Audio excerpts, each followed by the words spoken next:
from Global, leading Britain's conversation. Cross Question with Iain Dale. Hello, a very good evening. It's 8:01. Welcome to Cross Question. I always encourage people to send messages via Alexa. The latest one just says, I love LBC. So do we all, don't we?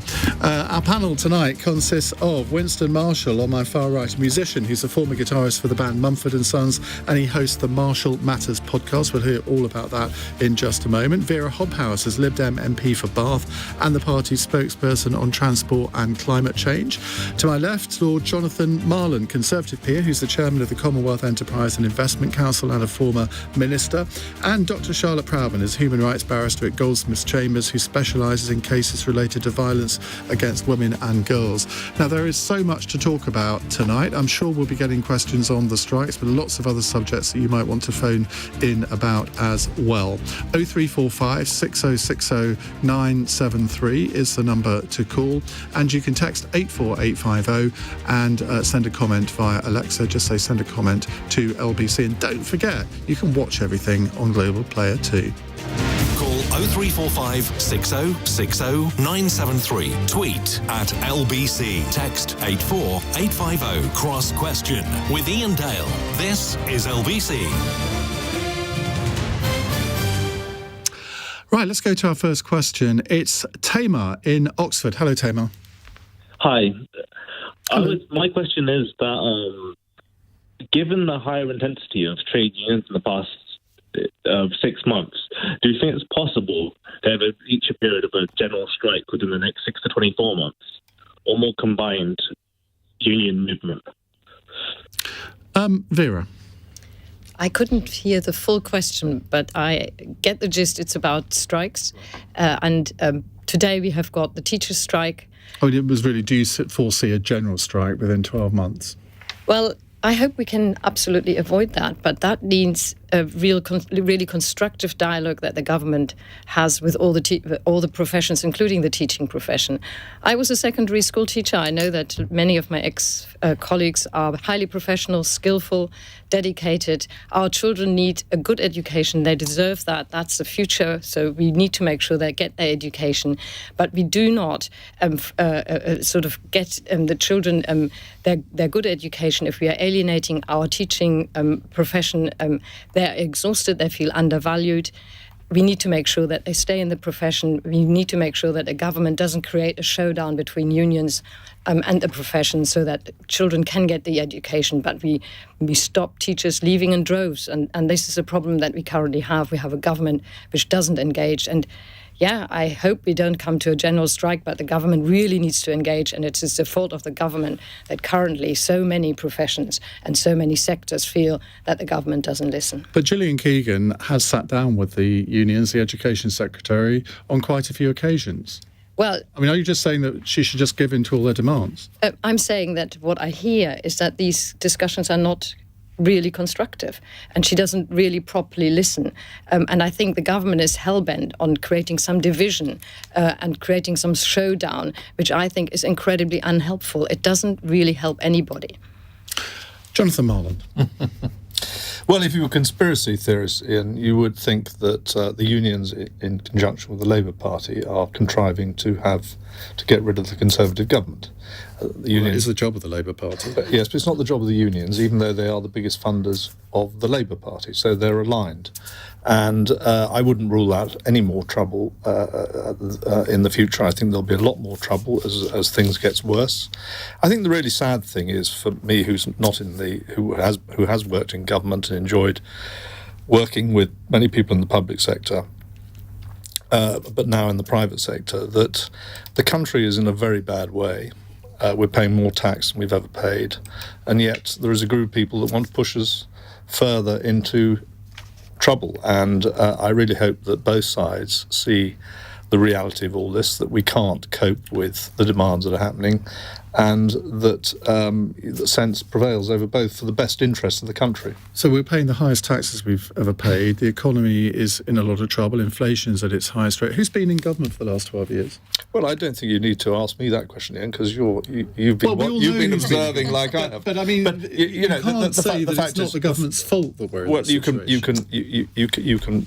you can say it is not the government's fault there is a war with Ukraine. It's not the government's fault that we've had a COVID crisis. And I'm not standing up for the government. I'm just saying those are two warlike issues which very few governments have ever had to contend with. Yes, wars we have done, but the war on the country in terms of the COVID crisis has had an enormous financial shock to the system.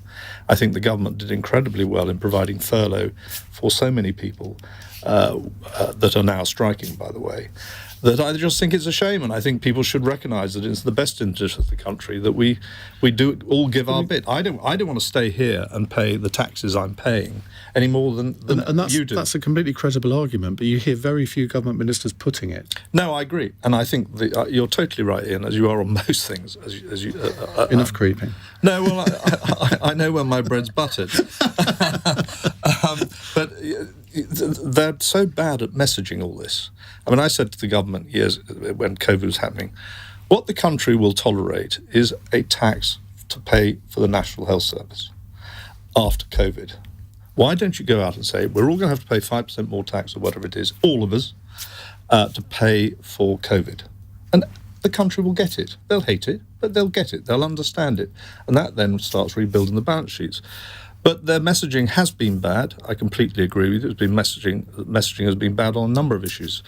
But that is by the by. The fact is the country is in crisis. If we want to keep pushing it into crisis like I knew about in the 70s, but all of the rest of the panel are far too young to have been around in the 70s. Excluding me, unfortunately. No, Ian, honestly, seriously, you just don't look it. I was politically radicalised by it all in the 70s. That's what got me involved in politics. And I suspect that's going to happen now, but sort of on the other side. Charlotte Proudman. I say bring the strikes on. I think that it's absolutely right that teachers are walking out, and I'm surprised, in fact, that not more are. I know that there's going to be a lot of disruption, particularly for state school children, understandably. But I mean, when teachers are struggling on such minimal amounts of money, some even having to use food banks, others having to leave the profession. Their average salary is £39,000 a year. Now, I think that's too little. It's actually 50,000 if you include the pensions as well. It's very, very poor salary for the amount of work that they have to do. Many of them have to work a lot longer than their actual contracted hours. As a result, they're working overtime. Many of the children, especially in some of the poorer areas, are struggling with challenging behaviour, vulnerable needs. Many children on school-free dinners, having to struggle themselves. And then on top of that, they, and school teachers have spoken about this, are actually leaving the profession to do other jobs. Some are earning more working in supermarkets than they're earning as teachers. And these are people that have degrees and are highly qualified and educated. And they're doing an important role in our society where they're educating the next generation of young people, which will then go on potentially to become leaders. Although, of course, we know that many of our leaders go to public schools, don't they? Some of them go to Eton and go to the best. Some do, some and don't. The most brilliant, well, the majority of them will have gone to public school, and we know that. And we see that not only in Parliament, but we see it in the Supreme Court and the real echelons of power. And yet our teachers, who are doing a really important job, are deserving of a hell of a lot more money. And we talk about living in a meritocratic society, but of course we don't, do we? Because if we were, why are teachers not being paid the same, for example, as MPs? Surely their job is as valuable as members of Parliament. Well, that opens up a big debate because... It's an important one, isn't it? Well, it is an important one, but to my mind, if you're a member of Parliament, you are part of an elite. You are making laws that govern the whole country. With respect, a teacher is not doing that. Well, and I think, therefore, you want to attract the best people into Parliament. Teachers are actually doing a hell of a lot more important work. And no disrespect to MPs, I know Wera on the panel, but I mean, look at what teachers are doing. They are moulding the minds of the next generation who are going to be working in all manner of professions. I'm not dissing teachers at all. I was going to train to be a teacher. I wanted to be a teacher until my life took a different turn. You were. I was a teacher. And I would like to say something about salaries. I think we do undervalue teachers in this country, particularly as Wera and I know from Germany. German teachers are civil servants. They're actually banned from going on strike in Germany, but they have a status in society that teachers do not have in this country, and I've never quite understood why that was. But we're slightly going off the subject. Winston. Well, I share everyone's opinion on belief on the panel that of how important teachers are to society, but they have rejected an 8.9% offer in their wage rise. As we said earlier, the average is 50k, including pension. They were offered. You can't include pensions. No. And also, this is not true. You can make a lot of mischief with this, because I was actually a teacher. So this is some time ago now, but teachers' salaries haven't risen really at all in the last 10 years. A starter salary for an NQT teacher was actually £21,000. Well, they've now been offered 30,000. Hang on. Well, I think that Winston should have the right and can I just to also say what he's saying. and you can obviously say average here or there. There's, of course, you can earn more if you're a head of department. You earn more after you've taught for 20 years. But the average, the average is a bit of a thing. Okay, and so let Winston have his say. Yeah, but Vera, banning Let Winston have his say. No, go on. Banning around average salary bands, it is clear that teachers, compared to other professions and to the highly skilled and difficult job that they have to do, I believe they deserve a better pay than they currently get. Fair enough. So I think that big picture, they are getting top earners in teachers are getting 120,000 a year. If Telegraph today published the EU averages, which are higher, so our EU average is 39,800 if we're going to go off your average rather than the 50,000, and the EU average hours are 250 more hours a year than the UK. And if we zoom out, big picture, everyone is suffering. Inflation is 10%, and it's not easy for anyone. But the real problem is inflation, and I think that It's deflection. Sorry, that's deflection to suggest the real problem is inflation. Of course it's not. Teachers have been struggling for years now, and there hasn't been any real pay increase in line with any. Never mind inflation. The actual real terms of the amount of work that they're doing, they are undervalued given the skills and experience that they have. But this has been the case since I was at school in the late 70s. Well, why should they tolerate it just because it's been the case since the 70s? Public salaries don't actually create inflation. This is absolutely... Well, they can They do. but not Everyone. everyone. Indirectly they do, but really inflation is driven by other things than actually paying teachers their proper pay. Oh, sure. There's many things that increase inflation, but also if you were to raise raise the teachers' wages to meet inflation, 10%, then everyone else who's striking is going to want the same thing, and that is going to fuel the fires of inflation. Absolutely. The basic is that the teachers are leaving the profession in droves. So this is not a way of actually resolving the issue that we have they're going to make less money outside that we have of got teaching. an exhausted Yeah. I don't think so. and disillusioned workforce, and they are leaving in droves. We need a good motivated teaching force for the education of our young people. But I mean, there are 17 subjects of teachers, I'm told, and in 14 of those subjects, the government haven't met the targets for recruitment, and that there are more people leaving than coming in. There's only 3 subjects: history, dance and drama were 2. I can't remember what the third one was. So that is a lesson that something is driving people out of the profession, and I suspect Charlotte is right that it is working conditions that are doing that. In addition to salary, 70,000 a year. No, but you can earn more working as a manager of certain supermarkets. We can see that from the newspapers. So if you've come out of university and you're about to become a teacher and you're earning barely just over £20,000, and you can be earning more as a manager of a supermarket, and you think, well, actually, the conditions are better in the supermarket. But you see, you don't help your case when Where's you the £20,000 exaggerate, because it's not the starting salary for a teacher is 28,000, and in September it's going up to 30,000. Exactly. It's not just over 20,000. It's not very much money, is it? Well, the national average wage is 28,000, so it's over the national average. And there'll be lots of people listening to this programme thinking, well, actually, I'd quite like to have the national average. These are university-educated individuals that have had to pay over £9,000 per year and have done a PGC, so they'll have been at university for 4 years. That's a long time. Who's going to pay for their wage rise? Well, we should. We should be paying. Yes, absolutely. But what's the average age in the responsibility is on the sector? public. So we should be increasing taxes in order for us to be properly subsidising the public sector, starting with teachers. And it's not just teachers, of course. Iain and I have spoken before about defence barristers having been on strike just a few months ago because their salary hadn't gone up for many years. I mean, even if looking at family law barristers, they're earning less than they were earning in 2010. Because there had been a cut of 10% to legal aid fees. On top of that, of course, you've had inflation. So you're earning considerably less and doing a hell of a lot more work as a result. So obviously people are going to leave the profession. There's often high attrition rates, especially for women. And so then you start to see a more male-dominated profession and you have a situation where you don't have equal access to justice, particularly for poorer people who are unable to afford lawyers that have got the amount of time, motivation, we are money to digressing spend. from the thing. There's quite a lot of generalisations going on. I mean, your proposition is that we should be paying more tax to pay for the teachers. We're at the highest tax burden that we've had in my lifetime, which is a long, long time. And I think we're at breaking point in terms of tax. I just don't think people will pay more tax. Well, the question is really what you get for your tax. For you, but Okay. The question is what you get for your tax and your public services, and that's currently at stake, isn't it? If the NHS is at the state where it is at, we are paying tax for a service that is at breaking point, and that's not a good service, and everybody suffers. Somebody's Everybody just suffers. texted in and saying a teacher's wage in Germany is 90,000 a year. That can't be right, surely.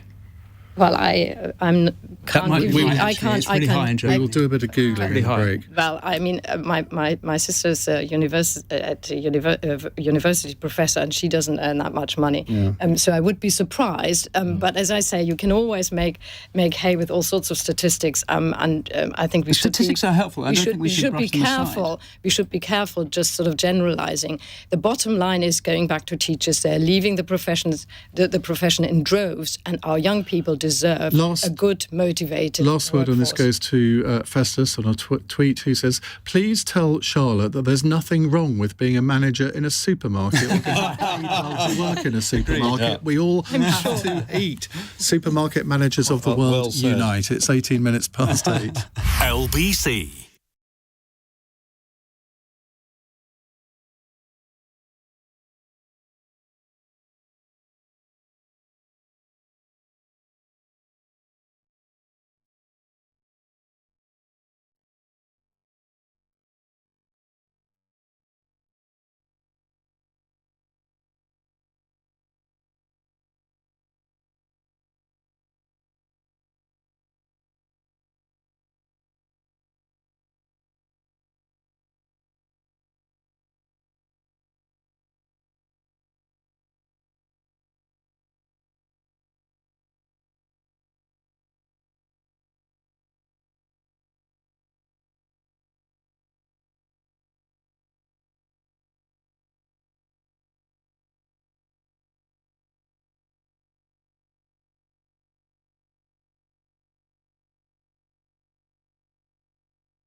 Cross Question with Iain Dale on LBC. Call 0345 6060 973.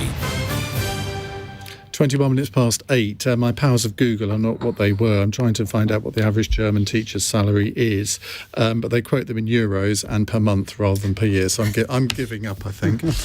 We have with us Winston Marshall, host of the Marshall Matters podcast. What is the Marshall Matters podcast? Well, it's all about why you matter. I'm just desperately trying to persuade the world that I matter, even though I know deep down inside I don't at all. It's a podcast with The Spectator where I interview heterodox thinkers. And what does that even mean? Heterodox thinkers? Yeah. It means people who think for themselves. Right. Like these fine people, these fine panellists you have. On difficult issues, taboo topics. I come from the music industry where I think that there is a lot of groupthink that goes on, and so I'm trying to, on those difficult taboo topics, bring the conversation so it's easier for others to have them. So whether that be, we're doing, last episode was on climate, I've done BLM, on Antifa, on just anything and everything really, whatever the difficult topics are. And have you left the world of music back behind completely? No, not at all. I actually put out a Christmas song that was absolutely awful, but a lot of fun. I mean, Christmas songs are supposed to be awful, I think. Well, actually, of course, there's George Michael's Last Christmas, which is possibly the greatest song of all time, let alone Christmas song. Oh, okay, well, that's for another time. But it was a Christmas song about Hunter Biden's laptop. Well, actually, it was about Rudolph's laptop. But because it was just the time the Twitter files were going on, and so we thought we'd do a silly little song about the Twitter files and Hunter Biden's laptop. And how did it sell? It didn't sell. No, it was a total flop. Why?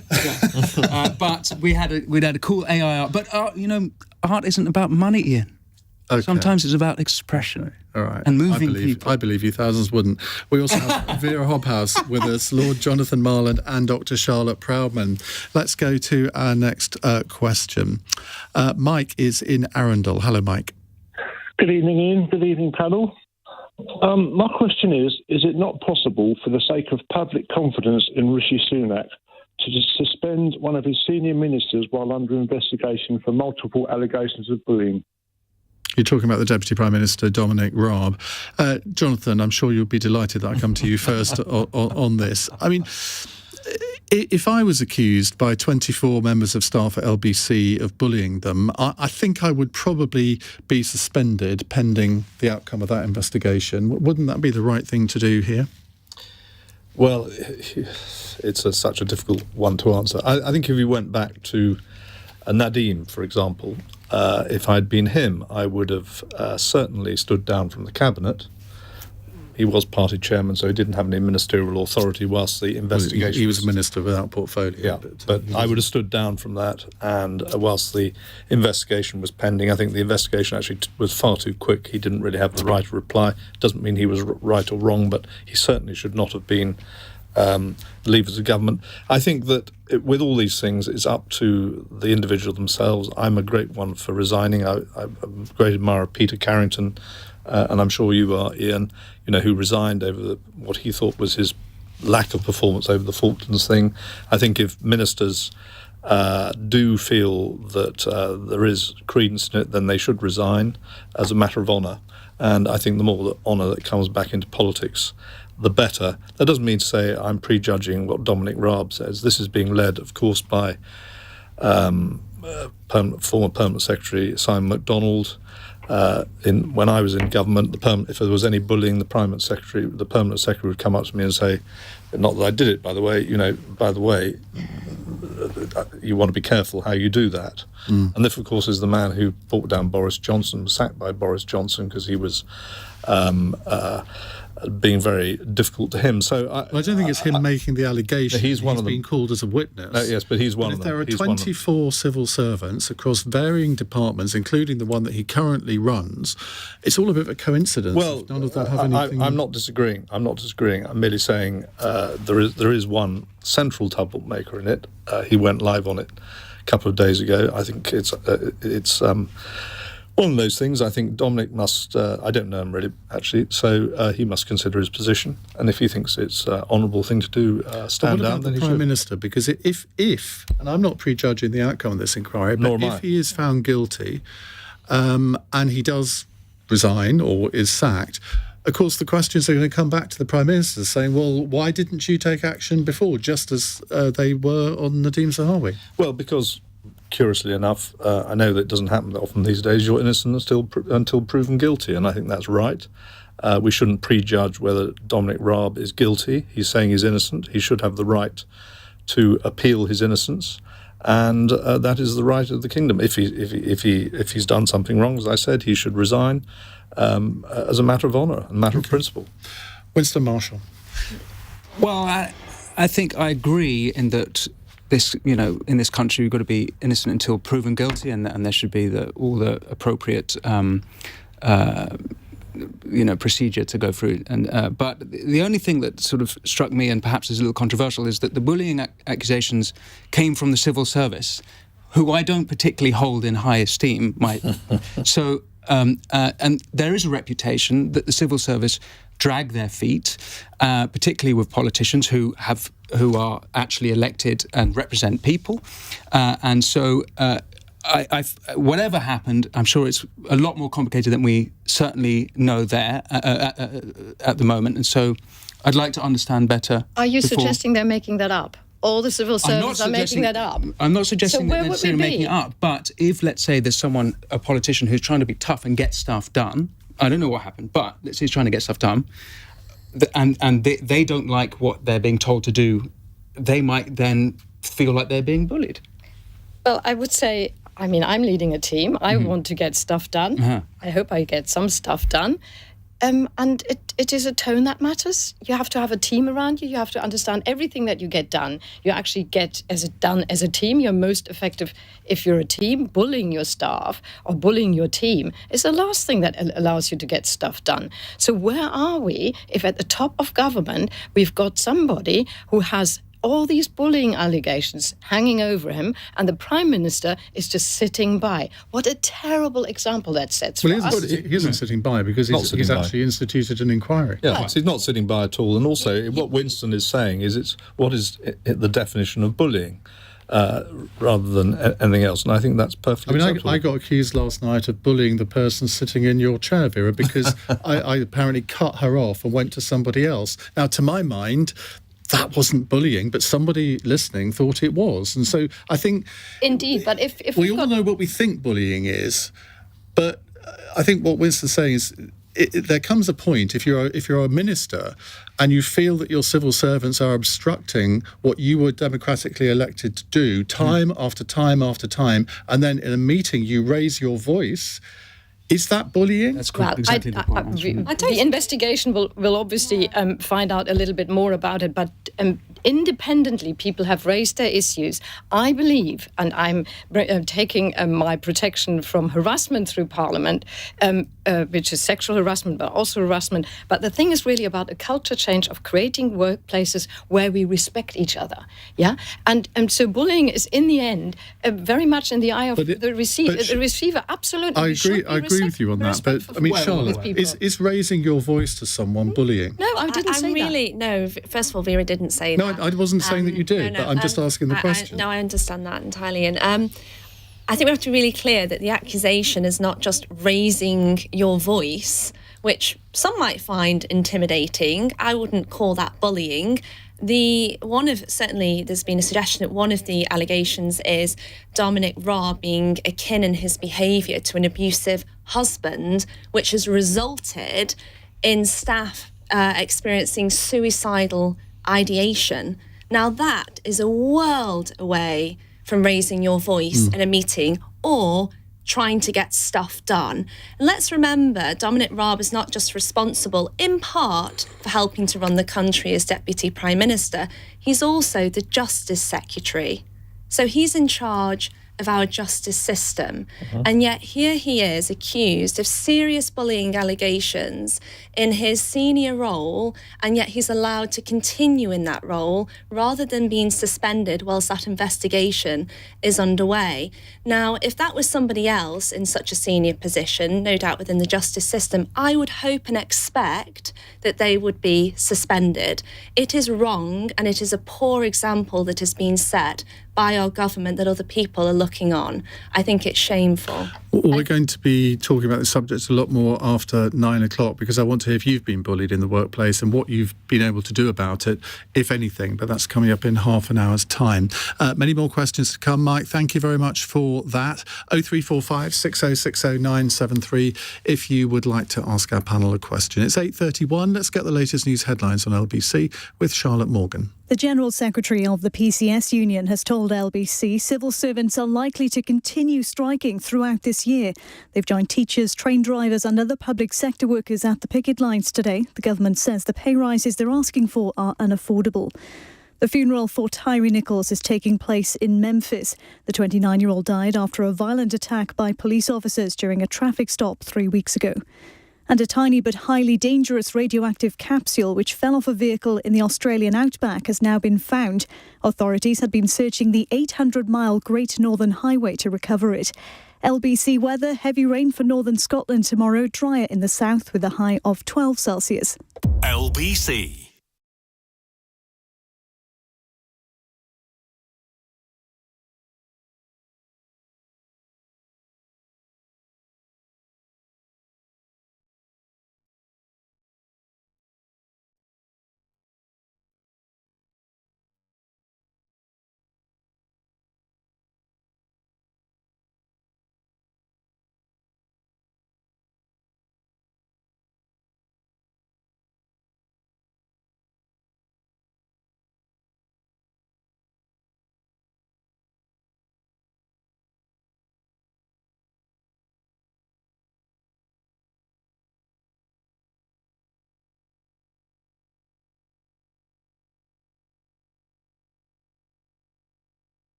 Leading Britain's conversation. Cross Question with Iain Dale. Tweet at LBC.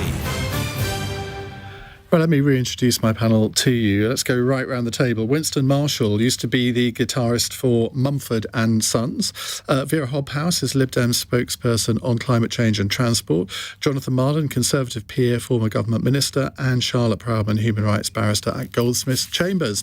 Right, an Alexa question now from Simon, who says, is it appropriate for Boris Johnson to be making so many statements on government policy, including saying it's wrong to not send fighter jets to Ukraine, now that he's just a backbench MP? Vera, let's start with you. Why should a backbench MP be restricted from saying anything? Well, indeed. I think Boris Johnson can say what he wants, and he should, if he wants to. Theresa May is often heard in Parliament, and why shouldn't Boris Johnson have his opinion? The question is really how seriously we should take that, and the question is, whether he has any ambitions to come back to any leadership role. I hope he won't, and he has been entirely discredited. I know that in Ukraine, Boris Johnson is highly regarded, and let's just credit where credit is due. He caught those shots right, but otherwise he has been a failed politician, and I hope the country has understood that and is not listening to him anymore. But he can shout as much as he wants. Like me, people can hear what I say. They don't all have to listen to it. I hope people will not listen to what Boris Johnson has to say now. He's discredited, he's gone, he's finished. So let's move on. It is interesting, isn't it, to compare him with Theresa May, where she is now listened to with a great degree of reverence when she says something. And she was a failed prime minister. I mean, you can't describe Theresa May as anything other than a failed prime minister. And I would agree with you that Boris Johnson is a failed prime minister. But Why is it that in this country we can't seem to work out a role for ex-prime ministers, whereas in America, American presidents are listened to? It doesn't matter who they are. Well, hang on. Boris Johnson is a failed prime minister because he broke rules and he lied. So let's just be clear about this. Theresa May, we might disagree with her. I severely disagreed with her what she did as a Home Secretary. I think to create the hostile environment within the Home Secretary was definitely it has to be laid at her door. But she had in all she did integrity, and I think that is what Boris Johnson was missing. And for that reason, I think he's much more failed in that sense than Theresa May is, and I'm much more inclined to listen to Theresa May than I would ever be to Boris Johnson. Jonathan Marland, I imagine you know Boris Johnson quite well. Wouldn't a period of silence from him be welcome? Well, that's quite hard to achieve if you know Boris, as I know Boris. Look, every prime minister in recent times is a failed prime minister. It's only history that dictates whether a prime minister is successful or not. So I think we should pass on that.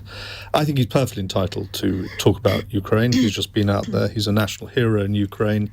He was one of the leaders of the world that led the support for Ukraine, which I believe was right, and he obviously believes was right. And for the sake of democracy is indeed right. And for human rights, it's right. So I think he's perfectly entitled to talk about it. He's just been out there. He's been close to the action, so he knows what's going on.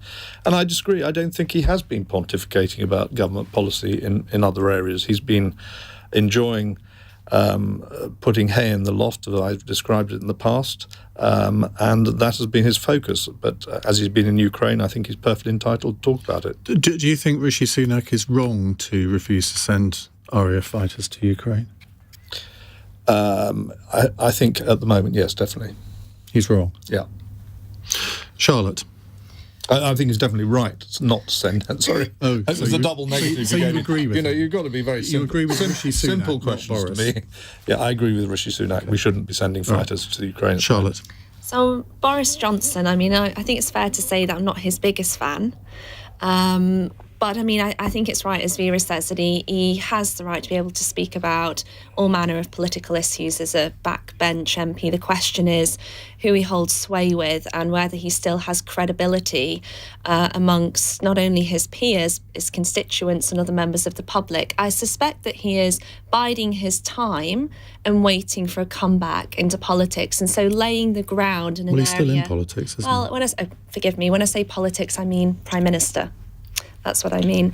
And I suspect he's laying the groundwork for that in an area which he obviously feels very comfortable in, and he feels that, you know, he has a lot to offer. I know many people disagree with that, but it's something he obviously wants to opine upon, and he's given a platform to do so. Okay. Could I just interject with a couple of facts, if I may? I know he's not laying the groundwork, because I know.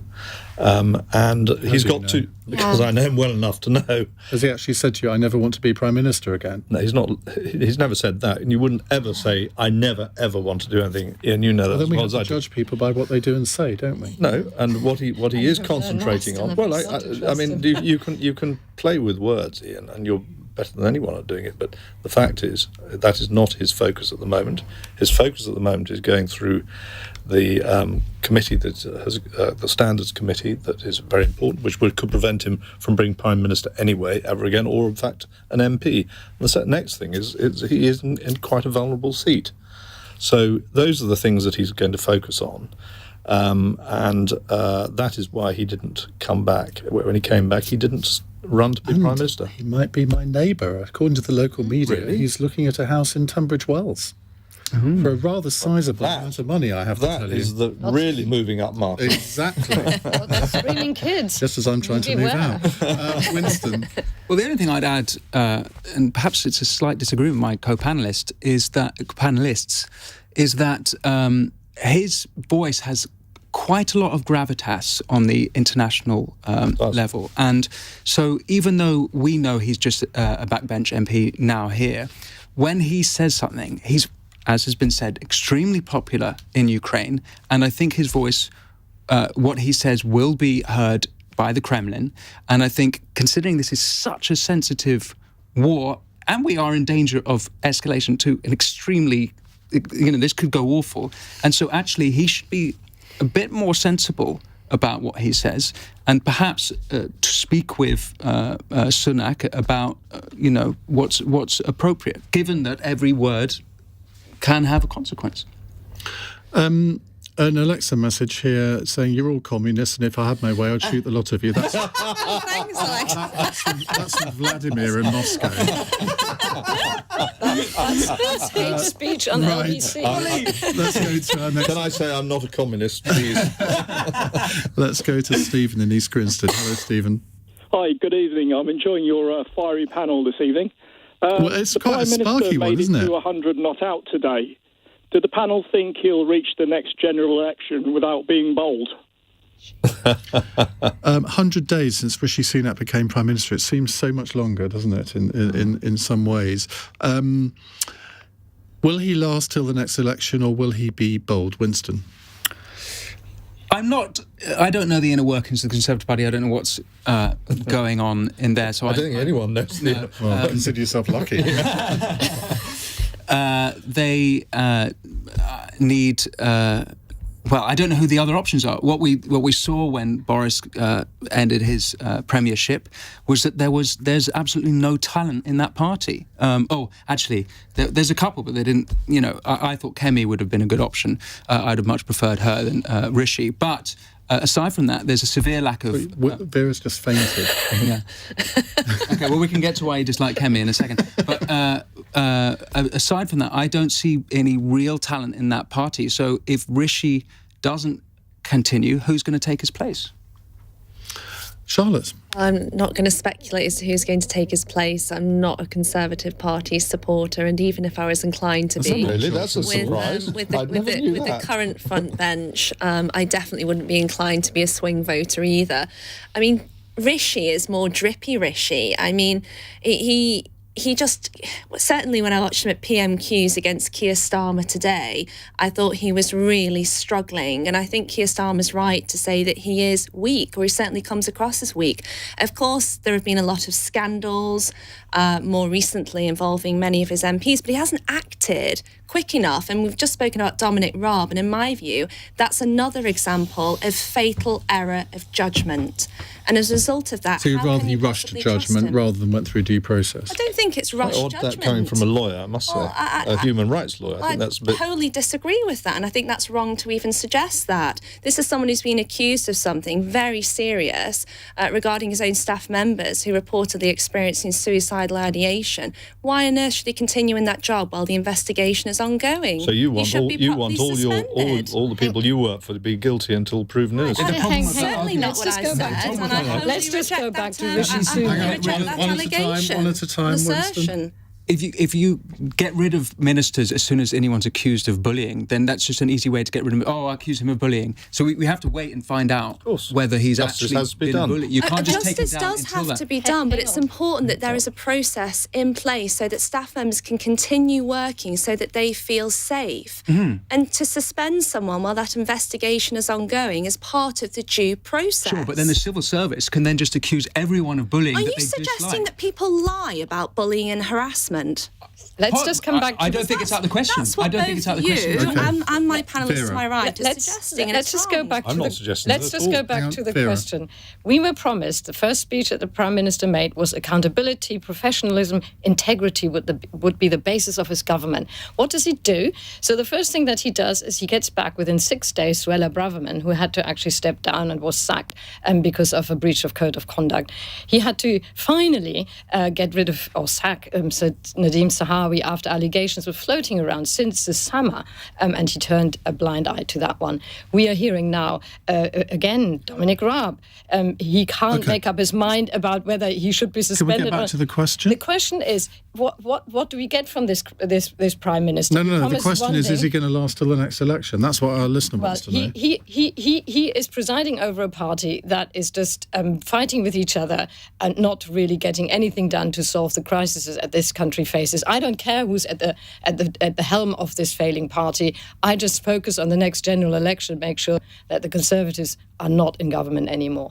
Which is quite difficult when your party's polling 9 or 10%, isn't it? We are doing quite well, and wait. Well, you're not. Wait and see. You're clearly not. You wait and see. We are preparing the ground, and look and wait and see what happens in local elections. I remember last time in 2019, I was predicting that we would be doing very well. We are building from the grassroots up. We are doing well. Local elections don't necessarily translate into general election results, though, do they? On that bombshell, we will move on in just a moment and take more of your questions. It's 8:46. LBC.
Cross Question with Iain Dale on LBC.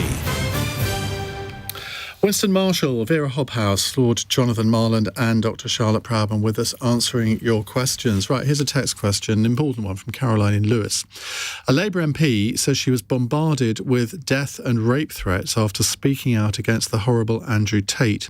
What do we do about this scourge of misogyny sweeping through young lads online? And the MP that she's referring to there is Alex Davis-Jones, the Labour MP for Pontypridd. Now, this is clearly, I mean, we've all read about Andrew Tate. What I found out today was I couldn't believe it, that Piers Morgan had him on his show like 3 days before he was arrested. I found that very odd.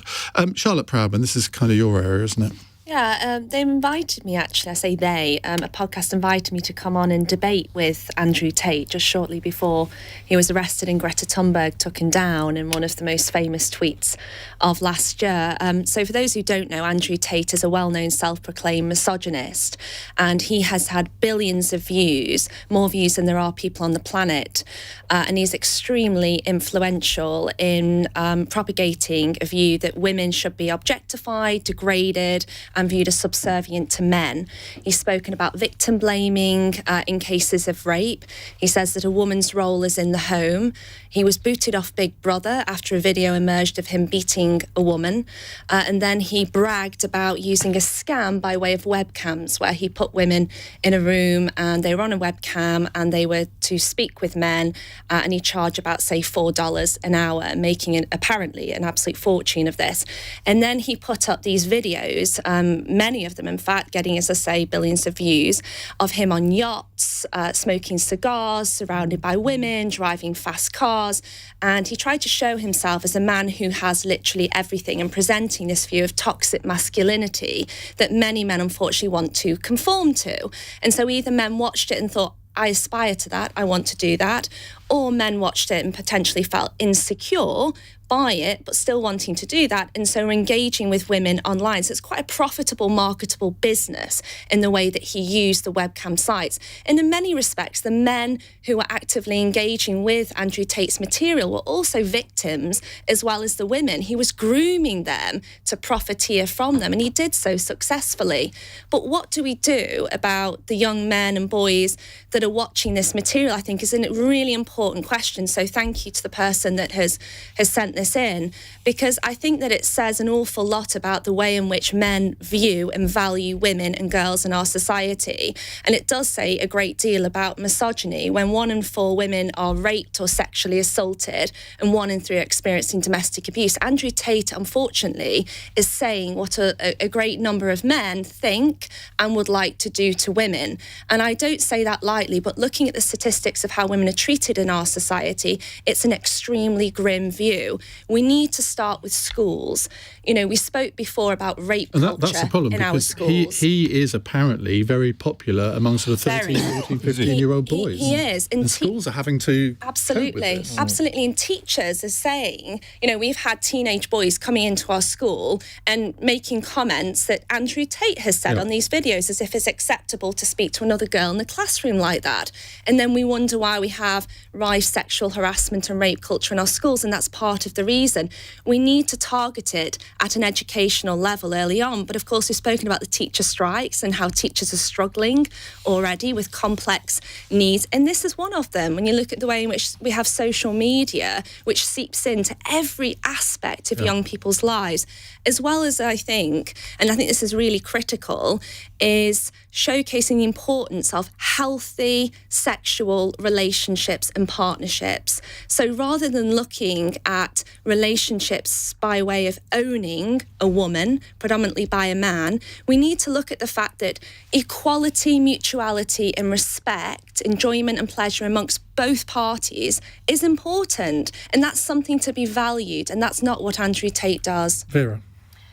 So, Caroline, thank you for raising this issue, because it is so important that we continue to talk about misogyny. I've been trying on several occasions to bring in a law that would make misogyny a hate crime. Unfortunately, because the Law Society advised the government that it would actually make it more difficult to bring cases of violence against women and girls to court successfully, because you would also have to prove that it had a misogynistic motive.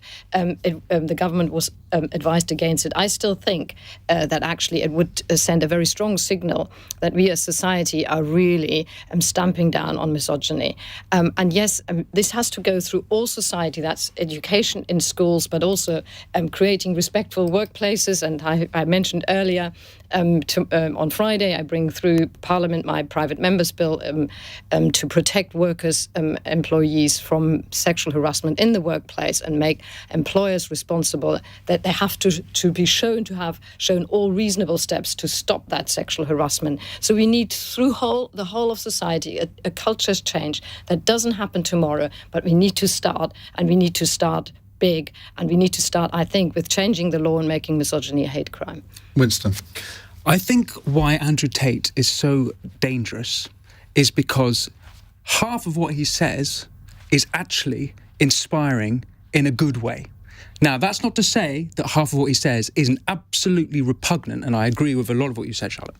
But he does talk a lot as well about responsibility, about duty, and that's where it's dangerous. Now, you might have missed this, and he contradicts himself a lot of the time. This is another thing. Like, some videos he says misogynistic things, some other videos he says things where you've got to look after your spouse, your wife, and he is a self-contradictory character. Now, I think the way to get rid of someone like Andrew Tate is that we need more and better male role models in society. We need men who are actually honourable, who believe in duty and responsibility without that misogyny that we see from someone like Tate. And I don't know quite how we encourage that. But they're not media worthy, are they? They're not going to get the headlines. It's bad news. There are some examples. Let me give you an example. Someone like, I love this, Rashford was an example of this, and Sterling, the football players, because they changed football culture in a great way, because if you remember in the 90s, football was boozy and they weren't giving back. These young men, they make a fortune and they're investing back into their communities. And the way actually to deal with Tate is to have men like that, honourable men, being a better example. Jonathan? I think it's utterly appalling. I mean, I can't believe that people should waste their time putting threats like this on anybody, male or female. It's disgusting. Right, let's move on. We've just got time to fit in another text question from Jennifer in Birmingham. The comedian Richard Herring says he won't be performing at the Edinburgh Fringe Festival this year because it's now becoming an event only for rich performers and rich audience members. Is British culture now a closed shop, which most of us aren't welcome to? Well, having performed at the Edinburgh Fringe last year, I can tell you that the audiences are not rich and most of the performers are not rich either, so I don't know where he's getting that from. Jonathan, let's start with you. Well, I've been to the Edinburgh Festival a few times and I totally concur with everything you said, Iain, as I generally do. I don't think they're rich. They're rich. Yeah, so, well, oh, God, lucky me. No, I've always found the Edinburgh full of all ages, all backgrounds, all wealth or not wealth. I think it's a great gathering. It is a genuine festival. For literary festivals being abolished, because they do tend to be sort of Guardian reading sort of gatherings, very sort of middle class. I'm not clever enough to go to literary festivals. I do go to this festival. We are in danger of creating a country where really culture and art and music is reserved only for the people who can afford it. And that starts with education in school again. We started with schools, we're ending with schools. Music education, for example, is miserable. I've become the chair of the APB. We can't get into music education on the question on the Edinburgh Fringe. What I'm saying is we have to make sure that actually we are creating talent and access to arts and culture that is affordable. And the Edinburgh Fringe has hundreds of shows which are free to people. Exactly. You don't even have to pay to go. I haven't been. You should. Yeah. Come this haven't year. been recently. Michelle Barnier has just agreed to be a guest on my show this year. Winston? Zooming out a little bit, I'd say that one of the things, and this is from my experience in the music industry, one of the things I'd like to see is that the more successful artists or the big venues like the arenas actually taking on their social responsibility to, let's say if you're an arena, you build smaller venues, because smaller venues are closing down now very quickly. Bigger artists doing more to support younger artists. And I wonder if that applies to other arts as well, but I'd like to see that culture change. Charlotte? I've never actually been to the Edinburgh Fringe Festival. I'd love to. In fact, I didn't even know it existed when I was at school. Went to a state school, never even heard of it until I went to university. So I think that sort of shows, how elitist it could be seen. Well, if you wish to come to the Edinburgh Fringe this year, I will be there for 10 days doing Iain Dale All Talk and For the Many Live. Michelle Barnier is going to be one of my guests. I'm hoping Gordon Brown will be too. I hope you'll come, Charlotte. Right, one phrase answers for this final question from Matt in Chelmsford. Many shops are stocking Easter eggs already and have been since early January. When is the appropriate time for shops to start selling them and for us, the public, to start buying them? And I could ask, what's your favourite kind of Easter egg? Winston? Well, if it's a Malteser, then there is no time too soon to start stocking Malteser eggs. That is the height of confectionery, and if you believe the early adverts from when they started, you actually lose weight by eating Maltesers. Yes, because they are so light. On the way home. Not white Maltesers, though. That's absolutely not. Whoa. Vera? I'm a liberal. I wouldn't prescribe to anybody when they should start buying their Easter eggs. It's up to you. Buy them now, buy them later. It's up to you. Enjoy them when Easter comes. I fully agree with you as a diabetic. Jonathan? I'm a conservative, so I wouldn't eat many of them. I'd stuff my face on them in any chocolate, frankly. Yeah. These 2-for-1 Cadbury's cream eggs get me every single time. Charlotte, Jonathan, Vera and Winston, thank you very much indeed. In a moment, we're going to continue the discussion on bullying in the workplace. I want to know, have you been bullied in the workplace? If you reported it to your management, did they do anything? Or did you just think, well, if I say anything, if I'm a whistleblower, I'm going to lose my job? And how psychologically damaging can it be when you are bullied relentlessly day after day after day? Because I suppose people say, well, quit your job there. But why should you have to when it's you that is the innocent party? I want your stories in a moment. And what do you think should be done about bullying in the workplace? 0345 6060 973 is the number to call here on LBC.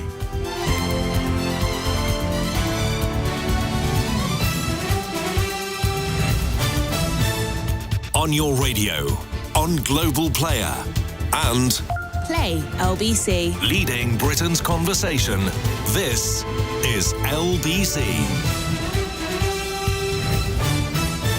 From Global's newsroom at 9 o'clock, the National Education Union estimates that more than 200,000 teachers